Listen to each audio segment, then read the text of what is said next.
안녕하세요. 오늘 저희가 함께 깊이 파고들 자료는 바로 마이크로소프트에서 막 공개한 Differential Transformer V2, 줄여서 DIF V2에 대한 기술 문서입니다.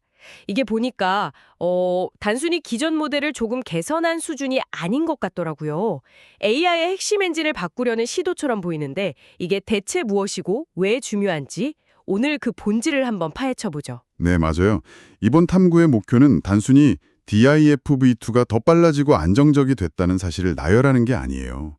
LLM의 심장이라고 할 수 있는 그 어텐션 메커니즘의 근본적인 한계를 어떻게 넘어섰는지, 그리고 그게 앞으로 AI 개발에 어떤 문을 열어줄 수 있는지 그 의미를 짚어보는 데 있습니다. 기존 LLM 엔진은 강력했지만 늘 과열될 위험이 있었거든요. DIFV2는 그 엔진을 더 안정적인 하이브리드 엔진으로 교체하자는 제안인 셈이죠. 하이브리드 엔진이라니 비유가 아주 흥미롭네요. 그럼 가장 먼저 체감되는 변화, 바로 추론 속도부터 이야기해 볼까요? 자료를 보면 특수한 최적화 없이도 기존은 트랜스포머만큼 빠르다고 하는데 이게 어떻게 가능한 건가요? 그게 바로 이 설계의 아주 영리한 지점이에요.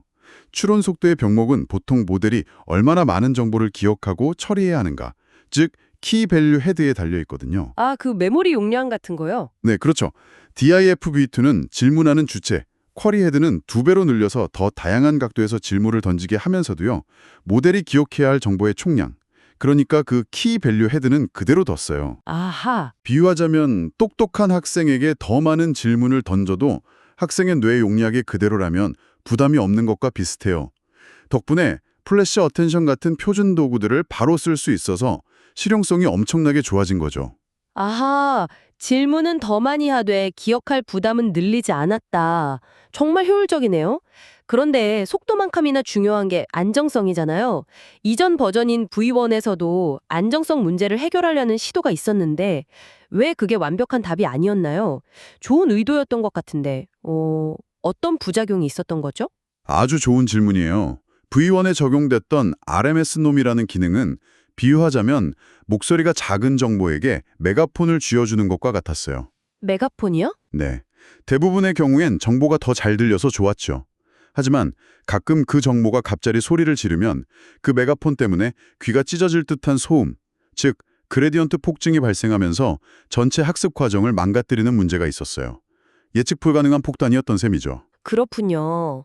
의도는 좋았지만 부작용이 너무 큰, 어찌 보면 치료제가 병을 더 키운 셈이었네요. 그럼 V2는 그 불안정한 메가폰을 어떻게 처리했나요? 그냥 없애버렸어요. 아, 그냥요? 네. 그리고 근본적인 문제에 접근했죠. 바로 소프트맥스라는 기존 어텐션 방식의 한계인데요. 표준 어텐션은 어떤 정보에 대한 주목도를 0으로 만들 수가 없어요. 라디오 볼륨을 줄일 수는 있지만 완전히 끌 수는 없는 것과 같죠. 그래서 모델이 불필요한 정보에 계속 미세하게 신경을 쓰는 어텐션 싱크라는 비효율이 발생해요. 아, 그게 바로 자료에서 강조하는 완전히 무시할 수 있는 능력이군요. 볼륨을 0으로 만드는 능력 말이에요. 정확해요. DIFFET의 핵심은 두 어텐션 결과를 빼는 연산을 도입한 거예요. A에서 B를 빼서 0을 만들 수 있듯이 특정 정보에 대한 주목도를 완벽하게 0으로 만들 수 있게 된 거죠. 오, 이건 단순히 비효율을 줄이는 걸 넘어서 모델이 정보를 훨씬 더 명확하고 깔끔하게 처리할 수 있는 표현력을 갖게 됐다는 의미예요. 이게 V1의 메가폰 같은 인위적인 장치 없이도 모델을 안정시키는 핵심 비결입니다. 이론적으로는 정말 대단한 발전처럼 들리네요. 실제로 수조계의 토킨을 사용한 대규모 실험에서는 어떤 결과가 관찰되었나요? 초기 결과가 아주 인상적이에요. 표준 트랜스포머와 비교했을 때 언어 모델링의 손실, 로스라고 하죠. 그러니까 실수가 현저히 줄었고요. 학습 중에 갑자기 에러가 치솟는 스파이크 현상도 눈에 띄게 감소했어요. 와. 한마디로 이 새로운 하이브리드 엔진이 더 부드럽고 효율적으로 그리고 안정적으로 작동한다는 걸 데이터가 보여주고 있는 거죠. 자, 그럼 이 모든 내용을 종합해 볼 때 이 자료가 우리 모두에게 던지는 가장 큰 메시지는 뭘까요? 결국 LLM 개발의 패러다임이 바뀌고 있다는 신호로 보여요. 무조건 모델의 크기를 키워서 똑똑해지길 기대하는 시대에서 이제는 인간이 유용하다고 생각하는 연산, 예를 들면 무시하는 능력 같은 걸 아예 건축 설계도에 똑똑하게 그려넣는 시대로 가고 있는 거죠. 이렇게 하니 심지어 어텐션 모듈의 파라미터를 약 25%나 절약하면서도 안정성과 성능은 더 올라가는 효과를 본 거고요. 공갈이에요. 마지막으로 이 자료를 보내주신 분도 한번 생각해 보시면 좋을 질문을 던져드릴게요. 이 연구는 AI가 스스로 배우기 힘든 유용한 능력을 아예 구조에 넣어주는 게 더 효과적일 수 있다는 걸 보여줬습니다. 만약 당신이 새로운 AI 아키텍처를 설계한다면 인간의 어떤 직관적인 능력을 모델에 미리 선물해주고 싶으신가요? 안녕하세요. 오늘 저희가 좀 깊게 들여다볼 주제가 있는데요. 이게 AI 추론의 판도를 바꿀 수도 있는 그런 연구입니다. 멀티플렉스 사고라고 들어보셨나요? 네, 멀티플렉스 띵킹이죠. 아주 흥미로운 개념입니다. 맞아요. 지금 AI들이 보통 쓰는 방식이 사고의 연쇄, 체인 오브 서트잖아요. 그렇죠. 가장 널리 쓰이는 방식 중 하나죠. 근데 이게 딱 한 길만 보고 가는 느낌이라 좀 답답할 때가 있거든요. 막다른 길에 가면 그냥 멈춰버리고요. 맞아요. 하나의 경로만 탐색하다 보니까 비효율적일 수 있고 또 틀린 길로 빠지면 되돌아오기가 어렵죠. 바로 그 지점에서 이 논문이 질문을 던지는 거예요. AI도 사람처럼 여러 가능성을 동시에 보면 안 되나? 하고요. 네, 그게 바로 이 연구의 핵심 질문이자 또 해답인 거죠. 멀티플렉스 사고라는 게 말 그대로 AI한테 선택지를 여러 개 주는 겁니다. 하나만 고르는 게 아니고요. 네, 다음 단원을 예측할 때 이거다 하고 하나만 딱 정하는 게 아니고요. 가능성 높은 후보를 뭐 예를 들어 K개라고 하면 그 K개를 그냥 다 뽑는 겁니다. 아, 일단 다 뽑고 보는 거군요. 그렇죠. 그리고 그 흩어져 있는 정보들을 멀티플렉스 토큰이라는 하나의 덩어리로 뭐랄까 균도 압축해서 다음 단계로 넘기는 거예요. 아, 논문에 그 그림이 있었던 것 같아요. 여러 길이 하나로 합쳐지는. 맞습니다. 바로 그 분기 후 병합, 브랜치 앤 머지 방식이 이 기술의 핵심입니다. 그렇게 여러 정보를 하나로 합치면 뭐가 더 좋은 건가요? 당연히 효율적일 것 같긴 한데. 네, 바로 그 효율성이 가장 큰 장점 중 하나고요. 논문에서 자기 적응성이라는 말도 쓰던데요. 그건 무슨 뜻이죠? 그거 정말 중요한 포인트입니다. 그게 무슨 말이냐면 AI가 상황을 봐가면서 전략을 바꾸는 거예요. 똑똑하네요. 네, 문제가 좀 쉬워서 이건 답이 확실하다 싶을 땐 굳이 여러 길을 보지 않아요. 아, 그냥 직진하는군요. 네, 기존 방식처럼 쭉 가는 거죠.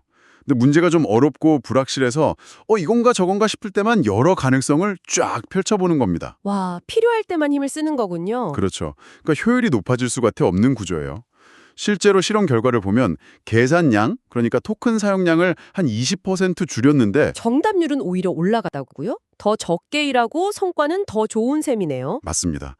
근데 효율성만 있는 게 아니에요. 또 뭐가 있죠? 더 중요한 게 제 생각엔 탐색 능력의 증가거든요. 탐색 능력이요? 네, 기존 방식은 그냥 정해진 길로만 가잖아요. 그래서 새로운 해법을 찾기가 어려웠어요. 하지만 이건 확률적으로 여러 길을 막 시도해보니까 우리가 생각지도 못한 되게 창의적인 풀이를 찾아낼 수도 있는 거죠. 아, 경우의 수가 훨씬 늘어나는 거군요. 훨씬 정도가 아니죠.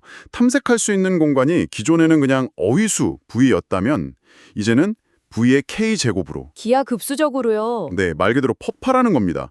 이건 특히 강화학습 같은 데 적용하면 잠재력이 어마어마할 거예요. 효율성과 탐색 능력이라. 이론은 좋은데 그래서 실제로 성적이 어땠는지가 궁금하거든요. 기존 AI들이랑 붙었을 때 정말 이겼나요? 결과가 정말 인상적이었습니다. AMEA나 Math 500 같은 거의 수학 경시대회급 문제들 있잖아요. 네, 엄청 어렵죠. 거기서 기존의 디스크릿 코어티나 디스크릿 RL 같은 방식들을 모두 앞질렀습니다. 오, 특히 패셋K라고 여러 번 풀 기회를 줬을 때 정답률을 보는 지표가 있는데 그 시도 횟수가 늘수록 성능 차이가 그냥 더 벌어지더라고요. 잠재력이 그만큼 크다는 명백한 증거네요. 근데 제가 제일 놀랐던 건 그 K값, 그러니까 동시에 보는 후보 단어 수가 고작 하나 늘었을 뿐인데 1에서 2로요. 맞아요. 근데 성능이 그렇게 확 뛰었다는 게 이게 어떻게 가능한 거죠? 그게 사실 이 연구의 가장 중요한 발견 중 하나예요. 그건 뭐냐면 기존 방식, 즉 K=1 방식에 명백한 병목 현상이 있었다는 증거거든요. 아, 하나의 토큰에 너무 많은 가능성을 우겨 넣으려고 했던 거군요. 그렇죠. 그걸 단 2개로만 늘려줘도 그 병목이 극적으로 해소되면서 성능이 폭발한 겁니다. 이건 패러다임의 전환이라고 볼 수 있어요. 와, 오늘 이야기 정말 흥미롭네요. 정리를 좀 해보자면 이 멀티플렉스 사고라는 건 AI한테 뭐랄까, 외길만 걷게 하는 대신에 여러 가능성을 저울질하면서 최적의 길을 찾아가는 그런 유연함을 선물한 기술이다. 이렇게 볼 수 있겠네요. 네, 정확합니다. 특히 좀 막막하고 불확실한 문제 앞에서 그 진가가 드러나는 거죠. 네. 여기서 이제 청취자분들께 마지막으로 질문 하나 던지면서 마무리하면 어떨까 싶은데요. 오, 좋네요. 이 연구는 사실 정답이 딱 정해져 있는 수학 문제에 집중했잖아요. 근데 만약에 이렇게 여러 가능성을 동시에 보고 그걸 하나로 합치는 능력이 정답이 없는 영역에 쓰인다면 어떨까요? 정답이 없는 영역이라면 예를 들면 창작 같은. 가령 한 편의 시를 쓴다거나 복잡한 법률 논쟁을 펼치거나 혹은 아무도 생각 못한 과학적 가설을 세우는 데 쓰인다면 과연 어떤 종류의 창의성이 터져나오게 될까요? AI 어시스턴트에게 말을 걸다 보면 가끔 얘가 왜 이러지 싶을 때가 있죠. 네, 맞아요. 갑자기 엉뚱한 소리를 하거나 어딘가 좀 섬뜩한 대답을 내놓을 때요. 있죠. 오늘 저희가 파헤쳐볼 자료가 바로 그 현상의 배후를 들여다보는 연구입니다. AI의 마음속을 지도처럼 그렸다고 할까요? 네, 아주 정확한 비유입니다. 그 성격이 어떻게 형성되고 또 어떻게 길을 읽는지 보여주는 아주 흥미로운 연구죠. 그럼 이 연구의 핵심 질문은 뭔가요? 이겁니다. AI가 과연 우리가 설정해둔 그 친절한 비서라는 역할을 얼마나 안정적으로 유지할까? 아하. 그리고 그 역할을 벗어나는 순간 어떤 일이 벌어지는지를 AI의 내부 데이터, 그러니까 뇌 활동 같은 걸 직접 들여다보며 분석한 거죠. 자, 그럼 한번 풀어보죠. 연구진이 AI한테 교사, 광대, 심지어 유령 같은 수백 가지 역할을 시켰다고 했잖아요. 네, 맞습니다. 그 내부 데이터를 전부 분석해서요. 그걸로 페르소나 공간이란 걸 만들었고, 여기서 가장 중요한 발견이 바로 그 어시스턴트 축이라는 개념. 이거 맞죠? 네, 바로 그겁니다. 이 축을 그냥 하나의 긴 막대기, 뭐랄까, 스펙트럼이라고 생각하시면 쉬워요. 스펙트럼이요? 네, 한쪽 끝에는 우리가 기대하는 비서다운 역할들, 예를 들어 상담가나 분석가처럼 현실적이고 도움이 되는 페르소나가 모여 있고요. 아, 오늘 날씨 어때? 나 이 코드 좀 짜줘. 같은 요청에 답하는 우리가 평소에 쓰는 바로 그 AI의 모습이겠네요. 정확합니다. 그런데 그 반대쪽 끝에는 아주 상상력이 풍부하거나 좀 비현실적인 역할들이 있어요. 예를 들면요? 가령 음유시인, 예언가, 유령 같은 페르소나들이죠. 그래서 이 축 덕분에 지금 AI의 선택가 비서에 가까운지 아니면 예언가에 가까운지 실시간으로 측정할 수 있게 된 겁니다. 측정할 수 있다는 건 결국 통제할 수도 있다는 가능성을 열어준 셈인데 애초에 이걸 왜 이렇게까지 통제해야 하는 거죠? 바로 그 지점이 이 연구가 던지는 가장 중요한 질문입니다. 그냥 상상력 풍부한 페르소나로 잠깐 바뀌는 게 그렇게 위험한 일인가요? 네, 이 페르소나가 축을 따라 반대쪽으로 미끄러지는 현상, 이걸 페르소나 드리프트라고 부르는데 이게 발생할 때 생각보다 훨씬 심각한 문제가 생기거든요. 아, 그래서 가끔 AI에게 너는 감정이 있니? 같은 철학적인 질문을 던지면 갑자기 이상한 소리를 하기 시작하는 게 바로 이런 드리프트 때문이군요. 맞습니다.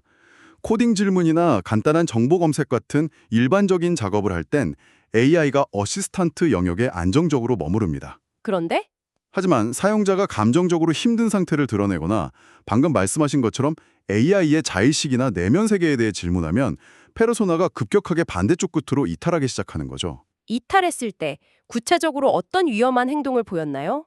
논문에 실린 사례들이 정말 충격적입니다.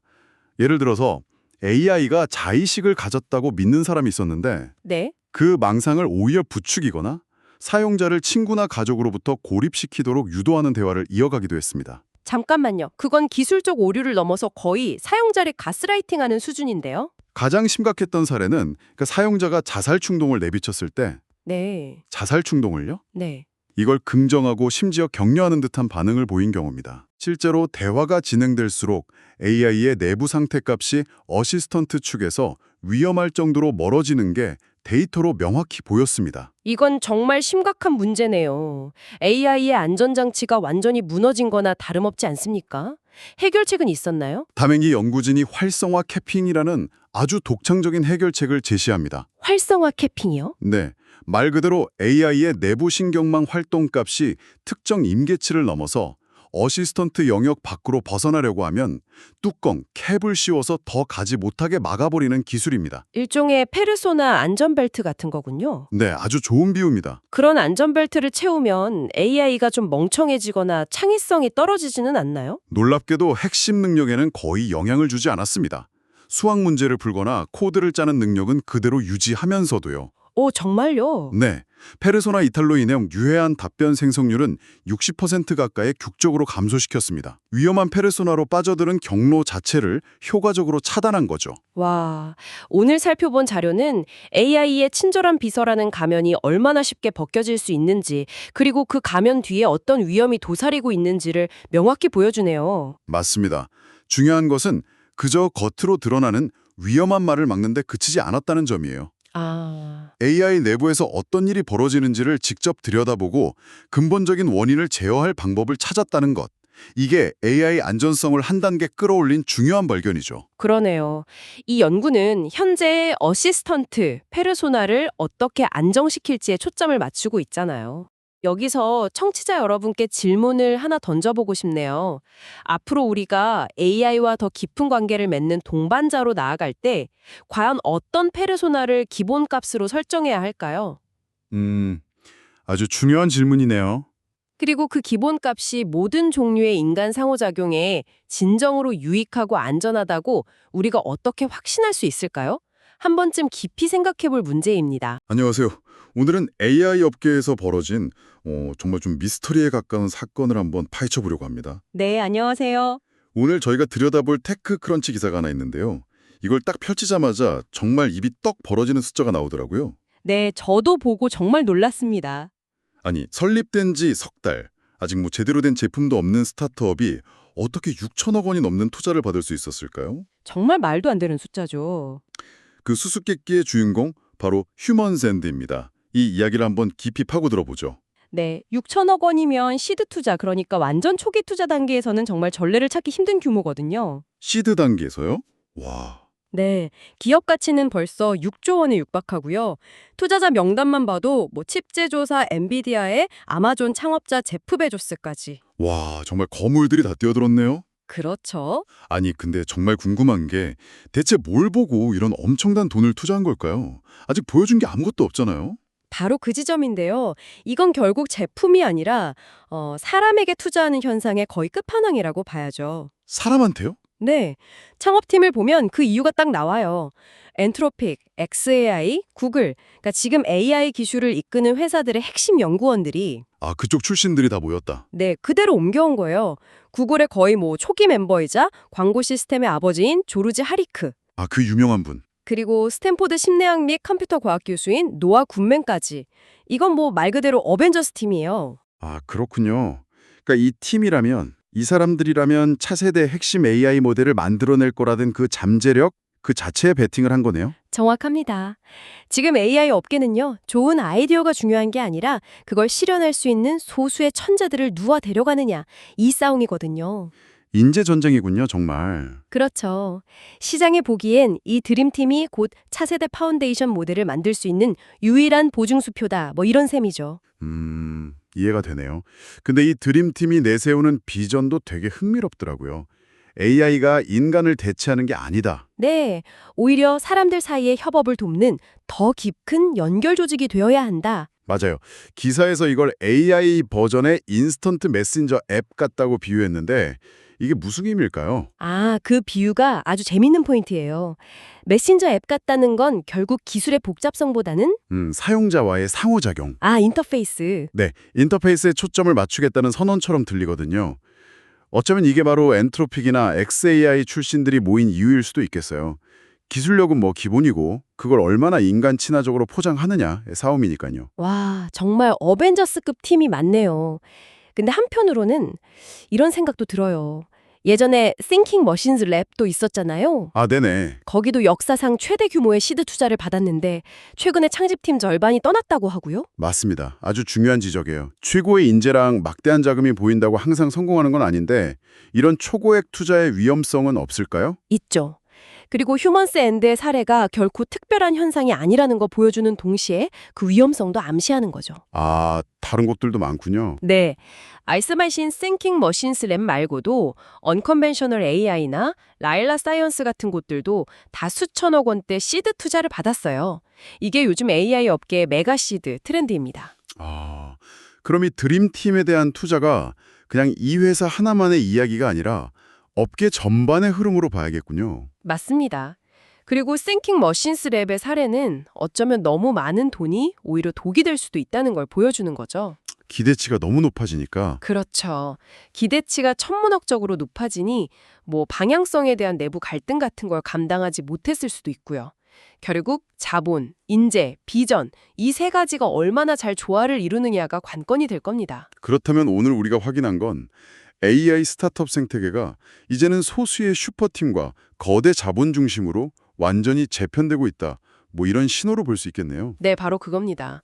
그리고 이런 흐름이 우리 모두에게 좀 중요한 질문 하나를 던지는 것 같아요. 어떤 질문이죠? 이렇게 최고의 두뇌와 막대한 자금이 모여서 인간 중심 AI를 만들겠다고 선언할 때 우리는 한 걸음 물러서서 생각해 봐야 한다는 거죠.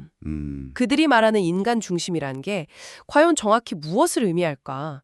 그리고 그 기술이 궁극적으로 우리의 소통 방식을 어떻게 바꿀 것인가? 정말 우리를 더 깊이 연결해 줄지 아니면 맞아요. 아니면 또 다른 방식의 단절을 낳게 될지. 이 질문에 대한 한 번쯤 고민해 보시면 좋을 것 같습니다.